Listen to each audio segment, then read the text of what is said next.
आज black and white में हम सबसे पहले आपको हिंदुओं के सबसे बड़े तीर्थ स्थलों में से एक केदारनाथ लेकर चलेंगे, जहां क्रूरता की वजह से बड़ी संख्या में घोड़ों और खच्चरों की मौत हो रही है या उनकी स्थिति बहुत दयनीय हो गई है। यह आज का सबसे अलग और चिंताजनक विश्लेषण होगा, जिसमें हम आपको बताएंगे कि क्या किसी जानवर पर अत्याचार करके और तपस्या में काम चोरी करके भगवान का सच्चा आशीर्वाद प्राप्त हो सकता है।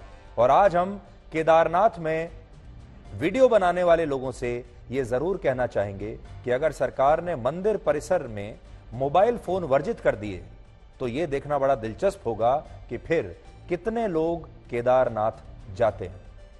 आज इस खबर पर जाने से पहले आपको बताना चाहते हैं कि हमें हमारे दर्शकों ने बड़ी संख्या में यह लिखा और यह फीडबैक दिया कि केदारनाथ में जानवरों पर अत्याचार हो रहे हैं।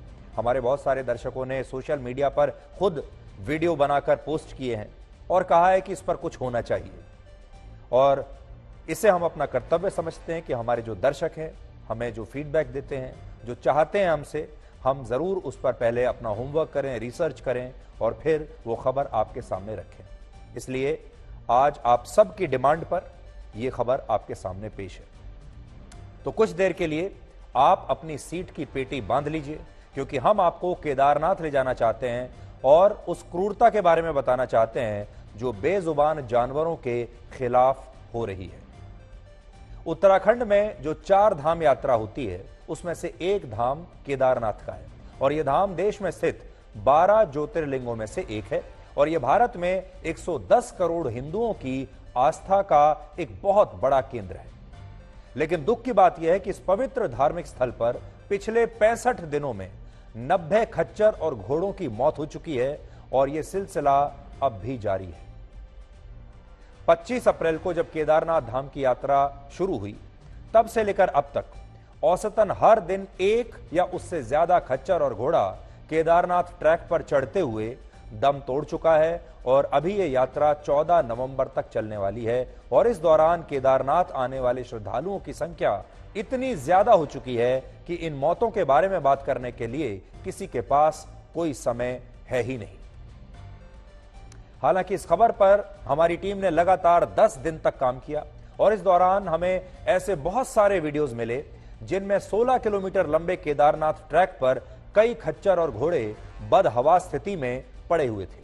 लेकिन इन बेजुबानों के प्रति संवेदना दिखाने के बजाय इनके जो मालिक हैं या इनके संचालक हैं, वो इन्हें पीट पीट कर दोबारा से खड़ा करते हैं, और इन्हें उठाने के लिए इनके साथ तमाम तरह के हथकंडे पेश किए जाते हैं, इन्हें मारा जाता है, पीटा जाता है, इन्हें गालियां दी जाती हैं।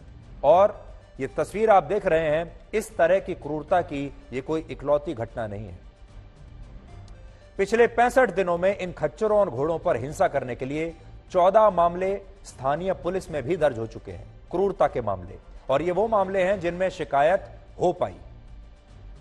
ग्राउंड जीरो पर जब हमने लोगों से बात की तो हमें पता चला कि इस तरह की हिंसक घटनाएं 100 से भी ज्यादा हो सकती हैं, लेकिन अभी बहुत सारे मामले पुलिस में रिपोर्ट ही नहीं हो पाते। और जैसा हमने आपको कहा, ये बेजुबान जानवर है, ये बोल नहीं सकता, ये आपको बता नहीं सकता कि उसे कितना दर्द है। वो अपनी शिकायत पुलिस थाने में जाकर लिखवा नहीं सकता। किसी इंसान के साथ अगर ऐसा हुआ होता तो अब तक वो इंसान शोर मचा चुका होता, मानव अधिकारों की बात कर चुका होता, और कुछ नहीं तो पुलिस स्टेशन में जाकर रिपोर्ट लिखवा चुका होता। लेकिन ये जो बेजुबान जानवर हैं, ये आखिर कहां जाएं? ये ना तो आपको कुछ बता सकते हैं और ना ही अपनी शिकायत दर्ज करा सकते हैं। इसलिए आज इनकी आवाज हम उठा रहे हैं। इस साल की केदारनाथ यात्रा के लिए कुल 7000 खच्चर और घोड़ों का रजिस्ट्रेशन हुआ है, जिनमें 1000 खच्चर और घोड़े वो हैं जिनके जरिए सामान की ढुलाई होती है। तो 6000 लोग वो खच्चर और घोड़े वो हैं जिन पर लोग चढ़कर जाते हैं, और 1000 वो जो सामान ढुलाई के लिए हैं, उन पर सामान लाद कर ले जाया जाता है। और आपको जानकर हैरानी होगी कि इस दौरान बहुत सारे खच्चर और घोड़ों पर जरूरत से ज्यादा भारी सामान लाद दिया जाता है, और जब इनमें से कोई खच्चर या घोड़ा बेसुध होकर नीचे गिर जाता है तो उसके खिलाफ क्रूरता की जाती है, और उसे तब तक पीटा जाता है, मारा जाता है, जब तक वो खड़े होकर फिर से चलने के लिए तैयार नहीं हो जाता। केदारनाथ धाम उत्तराखंड के रुद्रप्रयाग जिले में समुद्र तल से 11,700 59 फीट की ऊंचाई पर है और ये पंच केदार में से एक धाम है। और ऐसा कहा जाता है कि केदारनाथ मंदिर तक पहुंचना असल में एक कठिन तपस्या करने जैसा है, जो हर कोई व्यक्ति नहीं कर सकता। देखिए, भगवान को अगर आपको प्राप्त करना है, भगवान का आशीर्वाद लेना है, तो तपस्या तो करनी ही पड़ेगी। और यह तपस्या हर किसी के बस की बात नहीं है। और ये जो यात्रा है, ये भी एक कठिन तपस्या है। लेकिन आज ये स्थिति बहुत बदल चुकी है, क्योंकि अब बहुत सारे मामलों में ये कठिन तपस्या ये बेजुबान जानवर करते हैं और इंसान इन खच्चरों और घोड़ों पर बैठकर केदारनाथ धाम की चढ़ाई चढ़ते हैं, जिससे इन खच्चरों और घोड़ों का दम निकल जाता है। और जैसा हम आपको बता रहे थे आज कि अब हमारे देश में लोग तपस्या के लिए भी शॉर्टकट अपनाने लगे हैं। अब हमारे देश में लोग तपस्या के टेस्ट मैच को भी T20 की तरह खेलना चाहते हैं।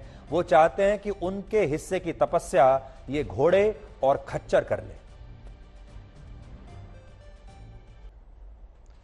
दुख की बात यह है कि लाखों लोग केदारनाथ की इस यात्रा पर जाते हैं।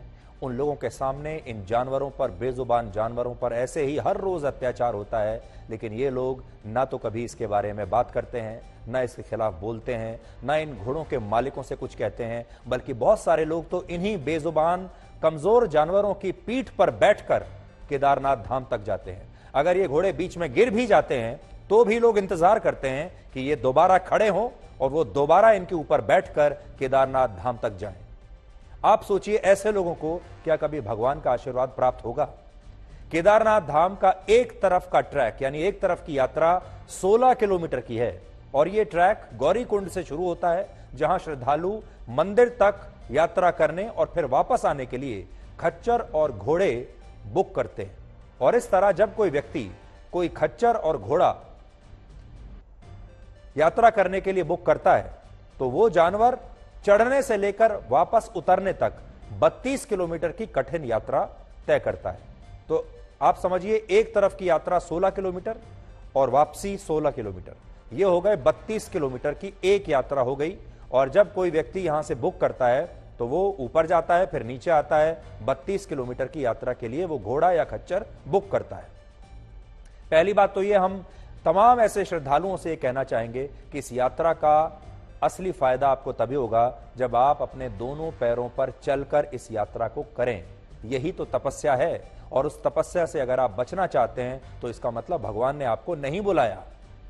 और अगर आप इस स्थिति में नहीं हैं कि आप 16 किलोमीटर पैदल चलकर जा सकें, तो आप अपने घर में बैठकर भी भगवान शिव की आराधना कर सकते हैं, आपको वहां पर भी आशीर्वाद मिलेगा।